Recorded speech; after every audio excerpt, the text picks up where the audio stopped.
Hi welcome to Mahanagar నేను మీ Manoj. So ఏపీలో రాజకీయాలు మంచి స్పీడ్ అవుతున్నాయి రోజు రోజుకి. ఇటు కూటమి ప్రభుత్వం ఏ నిర్ణయం తీసుకున్నా వైసీపీ నేనున్నా అంటూ ప్రజల అటెన్షన్ని గ్రాప్ చేసే పనిలో పడింది. సో గ్రౌండ్ లెవెల్లో ఉన్న అంటే న్యూట్రల్ ఓటర్లు కావచ్చు, ఇటు వైసీపీ వాళ్ళు కావచ్చు, టీడీపీ వాళ్ళు కావచ్చు, ఎవరైనా సరే అసలు అధికారంలో ఉంది వైసీపీనా కూటమి సర్కారా అన్న ఒక డౌట్లో పడింది అనమాట. అసలు అలాంటి డౌట్ ఎందుకు వచ్చింది? జగన్ నిజంగా చెప్పే మాటలా, లేకపోతే కార్యకర్తలని యాక్టివ్ చేసే క్రమంలో ఆయన చేసే కొన్ని కీలక వ్యాఖ్యలు అనుకోవచ్చా? సో ఇలాంటి నేపథ్యంలో జగన్ 2.0 ఎలా ఉండబోతుంది, ఆయన పాదయాత్ర ఎప్పుడు స్టార్ట్ చేస్తారు? మనతో మాట్లాడడానికి జీవీఎల్ చారి గారు ఉన్నారు, ఆయనతో మాట్లాడు. నమస్కారం సార్, ఎలా ఉన్నారు? ఫైన్. యా, జగన్ 2.0 ఎప్పుడు మొదలవుతుంది? అసలు ఎందుకు ఏపీలో ఇప్పటికీ వైసీపీ ఉందనే భావనలో కొంతమంది కార్యకర్తలు ఉన్నారు?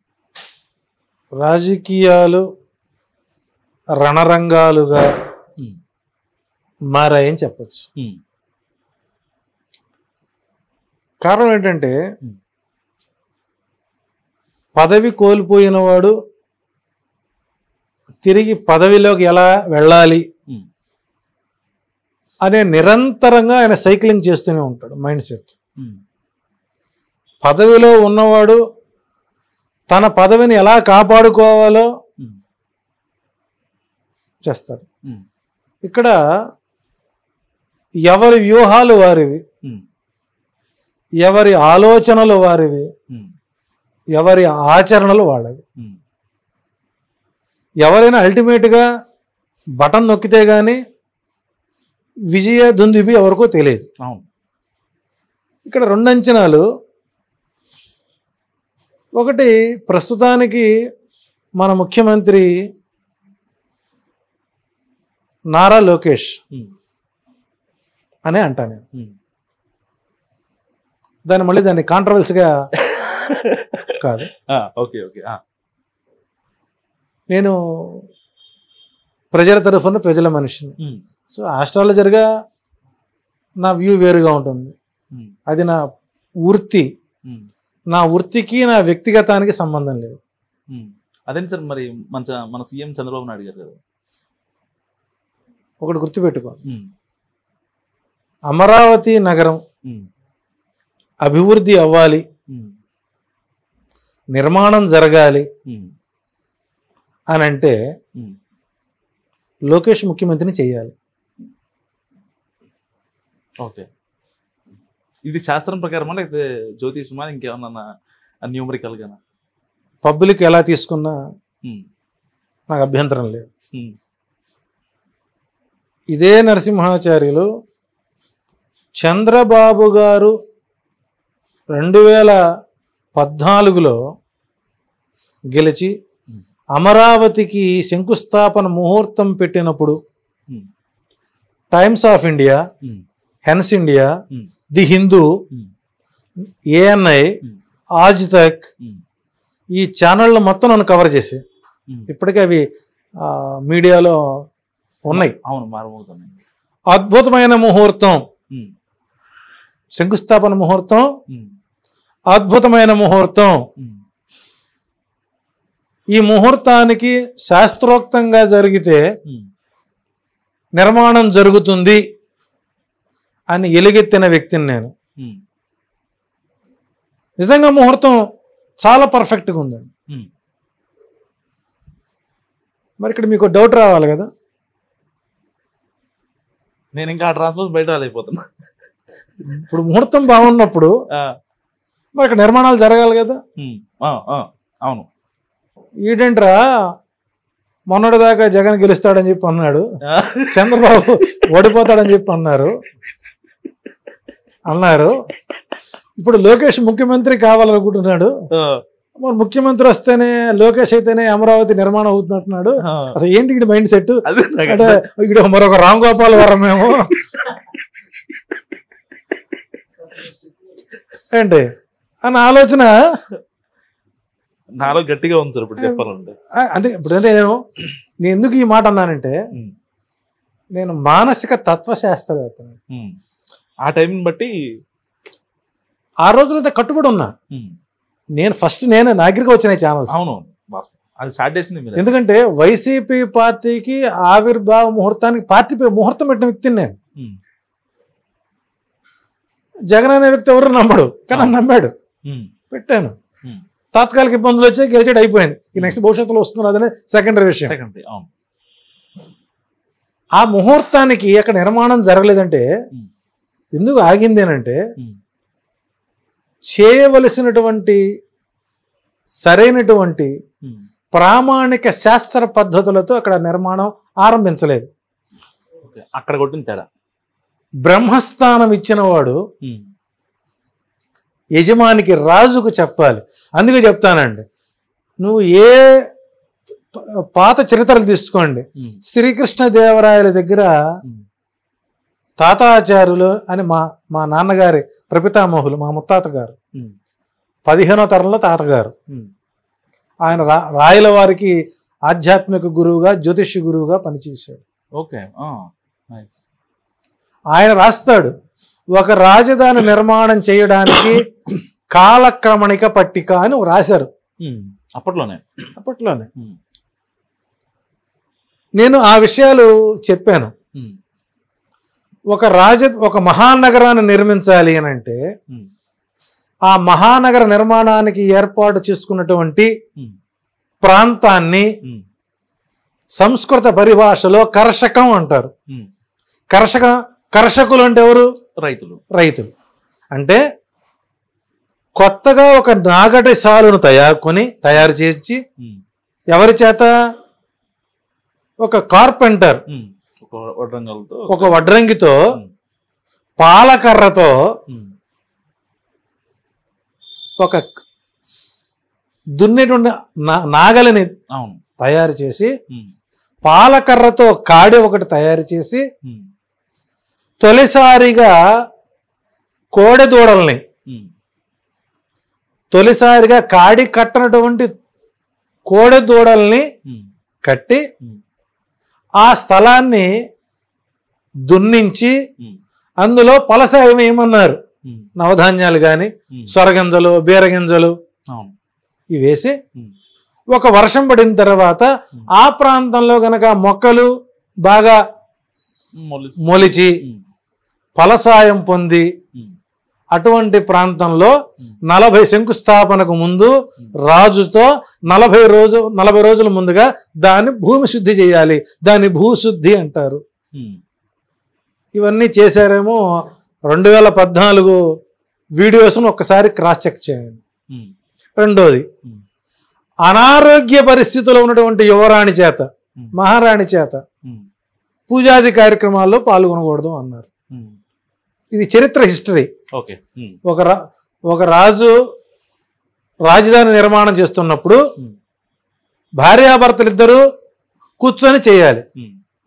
ఆ సమయంలో ఎలాంటి అనారోగ్య పరిస్థితులు లేనటువంటి పరిస్థితిలో చేయాలి. ఆ సమయంలో ఆనాటి ముఖ్యమంత్రి చంద్రబాబు నాయుడు గారి సతీమణికి హ్యాండ్ ఫ్రాక్చర్ అయ్యింది. ఒకసారి గమనించుకోండి. అది అలాగే పూజ చేశారు. కానీ తప్పు వాళ్ళది కాదు. ఆ కార్యక్రమాన్ని చేపట్టినటువంటి బ్రహ్మస్థానం ఏదైతే ఉందో వాళ్ళు చెప్పాలి. అధికారులు రాజుకి తెలియదండి, మహారాణికి తెలియదు. నువ్వు ఆస్థాన పండితుడివి కదా, నువ్వు చెప్పాలి. నువ్వు చెప్పి, అయ్యా మరి మహారాణి గారికి ఆరోగ్యం అస్వస్థత కాబట్టి ఇప్పుడు దీనికి పనికిరాదు కాబట్టి ఇంకొకసారి వాయిదా వేసుకుంటాం అని చెప్పడంలో తప్పులేదు. కానీ మనం ఏం చేస్తాం? మనం మెప్పు కోసం శంకుస్థాపన చేసాం, పెట్టేసాం. ఆ రోజు మొత్తం అంతా ఆ రోజు చెప్పా, ఇక్కడ నిర్మాణం జరగదు, ఇది చాప చుట్టేస్తారు, ఇక్కడ ఆగిపోతుంది అన్నా. నేనే చెప్పా. రెండోసారి మళ్ళీ మన చేసాం మరి కొద్ది కొనుక మళ్ళీ వర్షం, నీటిభావ పరిస్థితి ఇవన్నీ వచ్చినాయి. నాకు ఎందుకు ఆలోచన కలిగింది అంటే, పోనీ లోకేష్ ముఖ్యమంత్రి అవుతాడా కాదా అనేది బిగ్ క్వశ్చన్. నేనైతే చేస్తే బాగుంటుందని నా అభిలాష. కానీ మరో కొత్త చరిత్రకి తెరలేపుతున్నారు ఇక్కడ. ఒకవేళ నారా లోకేష్ గారికి ముఖ్యమంత్రి పదవి ఇస్తానన్నా తీసుకోడేమో అన్న ప్రగాఢ విశ్వాసం నాకుంది. అవును.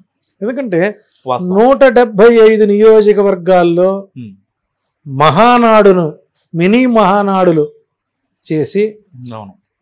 వర్కింగ్ ప్రెసిడెంట్గా అందరూ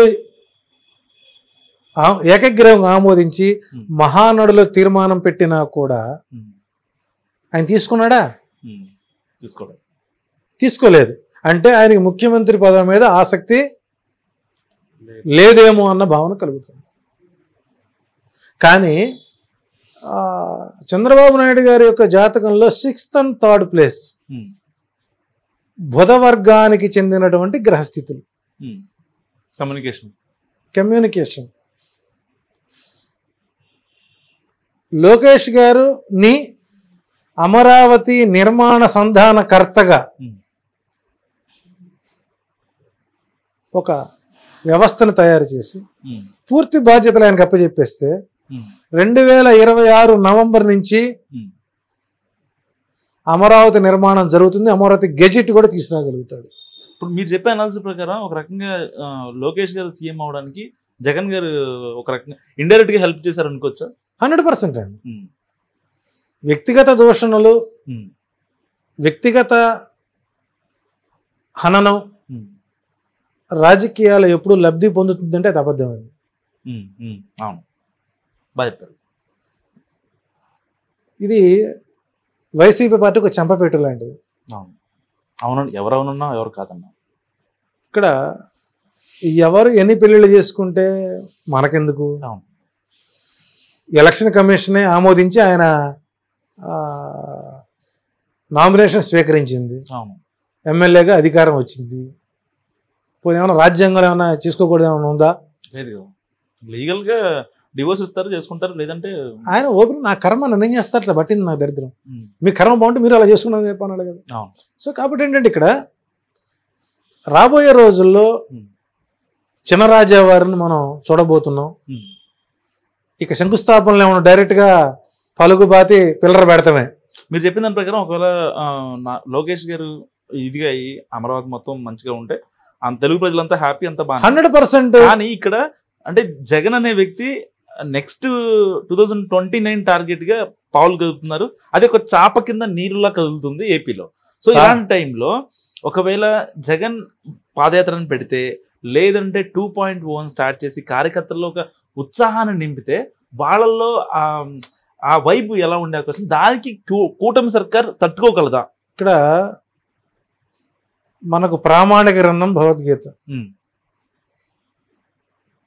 ధర్మక్షేత్రే కురుక్షేత్రే సమవేతాయుత్సవ మామకా పాండవాచేవ కిం కుర్వత సంజయ. సంజయ అంటే కెమెరామెన్. అప్పట్లో మనకు కెమెరాలు లేవు. అవును. సంజీవుడు రిపోర్టర్, డేటా ట్రాన్స్ఫర్. ధృతరాష్ట్రుడు గెస్ట్. వ్యూవర్షిప్ అంతా ఆయన చెప్పింది వచ్చింది. ఆయన ఏం చెప్తుంది ఫైనల్. అది ఇక్కడ 40% క్యాడర్ ఉంది. జగన్మోహన్ రెడ్డికి ఎన్నిక కలిసిన వచ్చింది. ఈ 40% క్యాడర్ని కాపాడుకోవాలి అని అంటే ఆయనకి 5 ఏళ్ళు పడుతుంది. క్యాడర్ పబ్లిక్ ఎప్పుడు రకంగా ఉంటారు కదా. మరి అమ్మఒడి పథకం ఇచ్చావు, అన్ని పథకాలు ఇచ్చావు, అన్ని పథకాలు ఇచ్చినా నిన్ను ఆదరించలేదు.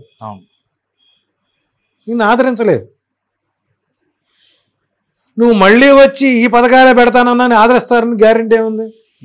అవును. అంటే పబ్లిక్ పథకాలు వద్దని కోరుకున్నారు, డైరెక్ట్ బెనిఫిట్ వద్దని కోరుకున్నారు. రాబోయే రోజుల్లో, రాబోయే ఎలక్షన్స్లో ఎవరైతే తక్కువ హామీలు ఇస్తారో ఆ పార్టీ గెలుస్తుంది. ప్రాక్టికల్గా ఉంటారు, రాడ్ రియాలిటీలో ఉంటారు. అసలు ఎందుకు ఇంత అవసరం ఏముంది? ఒక నియోజకవర్గం ఆక్షన్ పెట్టండి, tender, open tender. Open tender అంటే నీ నియోజకవర్గంలో పబ్లిక్ ఏమేం కావాలనేది ఒక మానిటర్ తయారు చేయండి. ఇన్ని ఐడియాస్ ఉన్నాయి కదా, బెటర్గా.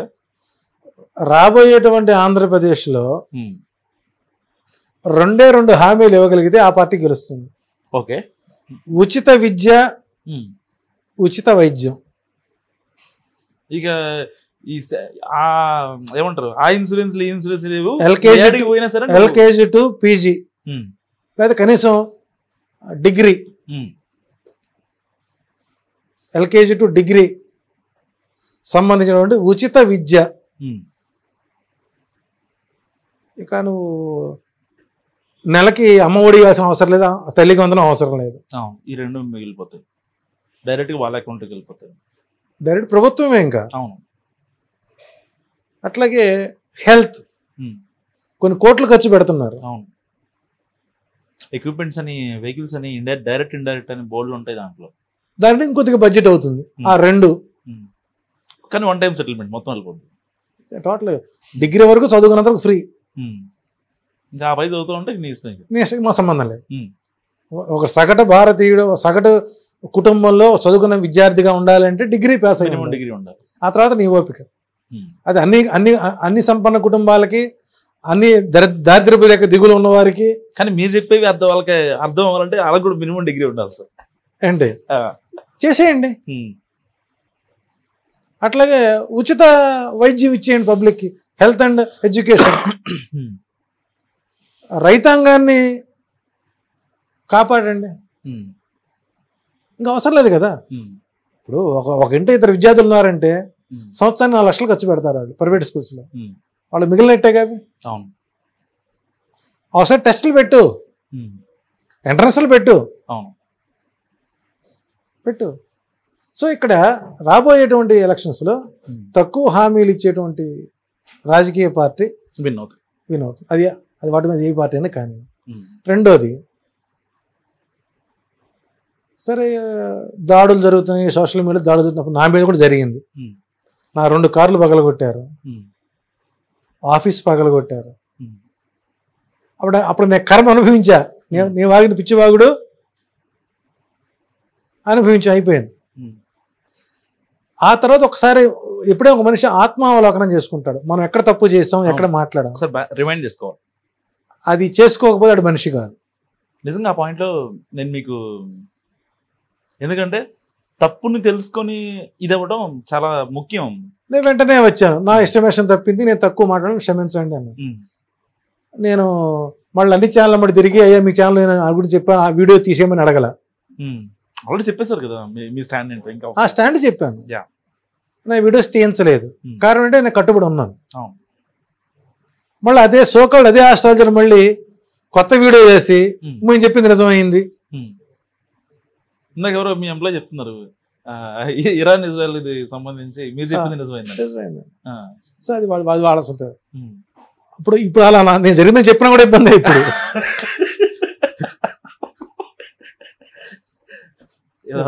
కాబట్టి అండి ఇక్కడ ఇక తెలుగుదేశం స్థిరమైనటువంటి పాలన వైపు అడుగులు వేస్తుంది. 1 సంవత్సరం అంటే బాల్య దశ, యవ్వన దశ 2 ఉంటాయండి.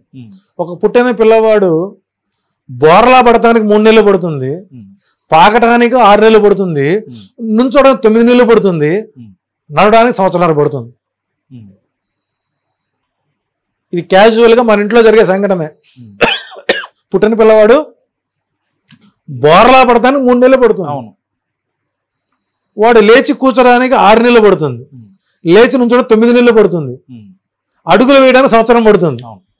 మరి 1 సంవత్సర కాలంలో ఒక ప్రభుత్వాన్ని పాలన చేయటానికి కూడా అవకాశం లేకుండా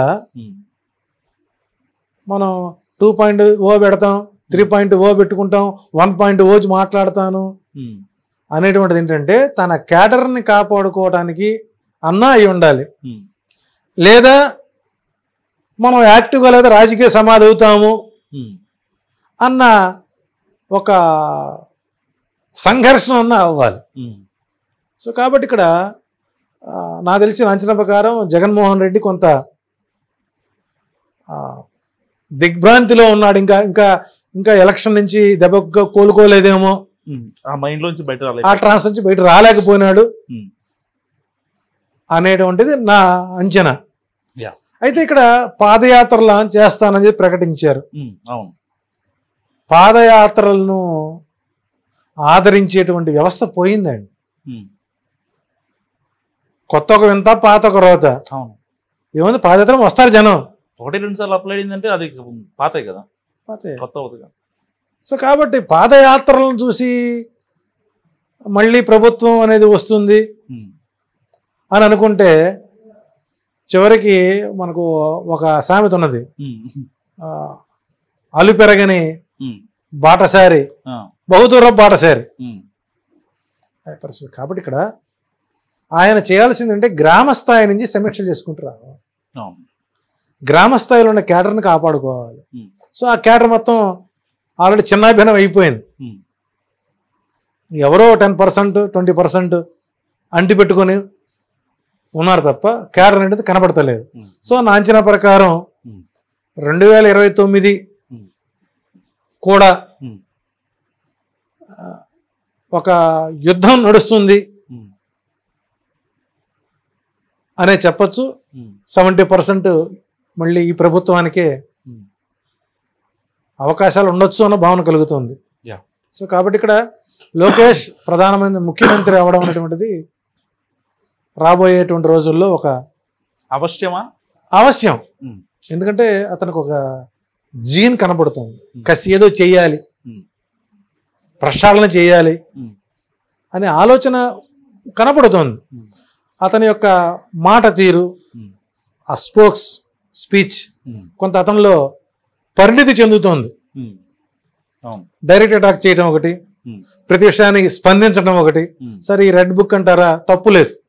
ఆ ప్రభుత్వంలో వాళ్ళు ఇబ్బందులు పడ్డారు కాబట్టి కదా ఏం చేస్తుంది, వాళ్ళు అందరినీ టార్గెట్ చేయలేదు కదా, ఎవరైతే తప్పు చేశారో వాళ్ళని టార్గెట్ చేస్తున్నారు. సో ఇక్కడ మాట్లాడేటప్పుడు, విశ్లేషించేటప్పుడు కూడా మన భావ వ్యక్తీకరణ కూడా అది నలుగురిని కలుపుకుపోయే విధంగా ఉన్న వ్యక్తిత్వం మాట్లాడాలి. భావ స్వేచ్ఛకి అంతరాయం కలగకుండా ఎదుటివారి మనోభావాలు దెబ్బతినకుండా మనం కాపాడుకోవాలి.